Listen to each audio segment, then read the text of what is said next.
non neexul ba neexul mais Lat Diop yaay défaillant mais Lat Diop yaay complexé non complexe sax moo tax ngay xeesal parce que yow gëmoo sa bopp dara bu ñu sa gëbb xam naa loolu tax ngay rocci noonu booy dox noonu ak sa kii bi sa njoolaay nga mel ni caamaas di jaaba noonu yow yaa gën a nooy ñëpp barke Rasulullah Diomaye la gën a saf góor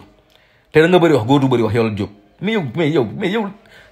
mais non góor yombul barke Rasulullah góor yombul toujours ma leen góor du langal góor behaving la jëfin la da di nga gis góor jigéen bu njool jantal mais ñàkkaan góor jigéen nga parce que na muy defee la di nga gis góor mu yor jëmmi góor mais góor jigéen koy jàppee parce que tout le temps mi ngi si jigéen ñi di kaa di lijjante mooy ngay def nii góor jëfin la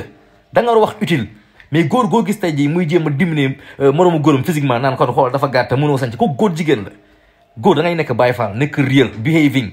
wax lu jar a wax mais naan ay toog ak Biden toog ak Macron waaye fokkamool ñu la ñu ci suñu yoon ci ay Biden ak ay Macron moroomu maamam la takk amul doom ñu koy jën góor jigéen Biden mën ni béy bu ñu muusal ils sont récents démb lañ fi ñëw ñooñu lu jomaay di ñees ñooñu laa gisul ah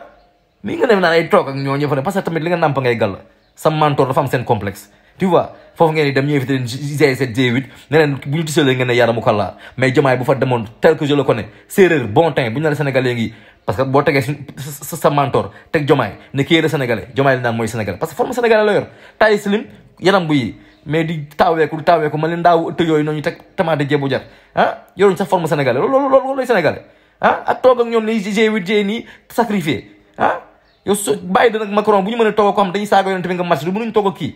bàyyi dana Macron bu ñu mën a toog ak kuñ jiñ ku am 8 milliards ku daan luwee xëy am 8 milliards ñu la foog jëlee nga ne kii moom ma ko may ki la may na la mayu ma la ko bu ñu mën a toog duñu toog ak kooku noonu bu ñu mën a toog ak koo xam ne tey ji du nekk homme de parole bu ne 5 ans lay def après naan 7 ans lay def mënuñu toog ak Diomaye bi nga xam ne tey ji casier judiciaire vierge li ko salté yéen a ko def parce que casier judiciaire vierge la yor te di liggéey ci xaalis Diomaye da koy gor moo la gën a gore fop yow sañoo yëkkati sa loxo ne